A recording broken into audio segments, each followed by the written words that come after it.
یہ حضرت موسیٰ علیہ السلام کی وہ مقدس لاٹھی ہے جس کو عصائے موسیٰ کہتے ہیں۔ اس کے ذریعے آپ کی بہت سی ان معجزات کا ظہور ہوا جن کو قرآن مجید نے مختلف عنوانوں کے ساتھ بار بار بیان فرمایا ہے۔ اس مقدس لاٹھی کی تاریخ بہت قدیم ہے جو اپنے دامن میں سینکڑوں ان تاریخی واقعات کو سمیٹے ہوئے ہے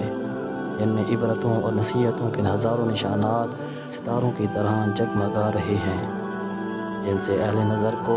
بصیرت کی روشنی اور ہدایت کا نور ملتا ہے۔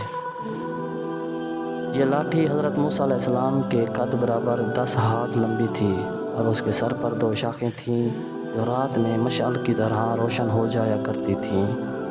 یہ جنت کے درخت پیلوں کی لکڑی سے بنائی گئی تھی اور اس کو حضرت آدم علیہ السلام بہشت سے اپنے ساتھ لائے تھے۔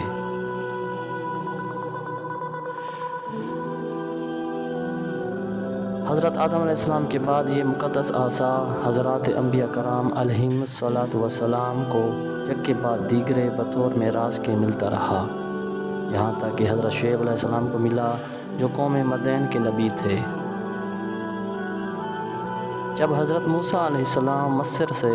ہجرت فرما کر مدین تشریف لے گئے اور حضرت شعیب علیہ السلام نے اپنی صاحبزادی حضرت بی بی صفورہ رضی اللہ تعالی عنہ سے آپ کا نکاح فرما دیا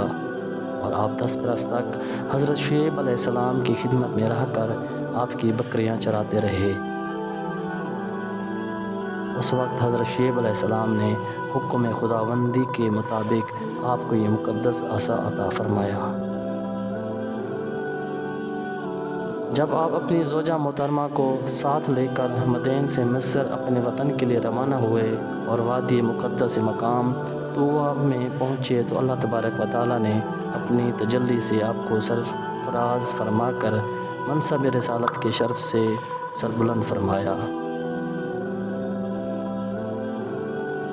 حضرت موسیٰ علیہ السلام اس مقدس لاٹھی سے بہت سارے کام لیتے تھے، جیسا کہ اس کو ہاتھ میں لے کر اس کے سہارے چلنا، اس سے بات چیت کر کے دل بہلانا، دن میں اس کا درخت بن کر آپ پر سایہ کرنا، رات میں اس کی دونوں شاخوں کا روشن ہو کر آپ کو روشنی دینا، اس سے دشمنوں، درندوں اور سانپوں بچھوں کو مارنا،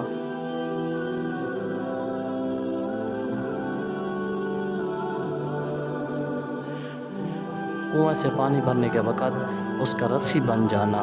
اور اس کی دونوں شاخوں کا ڈول بن جانا، وقت ضرورت اس کا درخت بن کر حسب خواہش پھل دینا، اس کو زمین میں گاڑ دینے سے پانی نکل پڑنا۔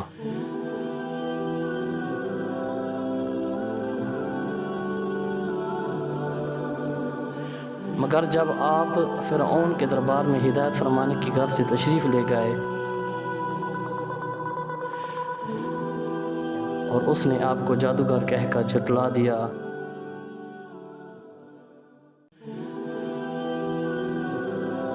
تو آپ کی اس عصا کے ذریعے بڑے بڑے معجزات کا ظہور ہوا، جن میں 3 معجزات کا ذکر اللہ تبارک و تعالیٰ نے فرمایا ہے۔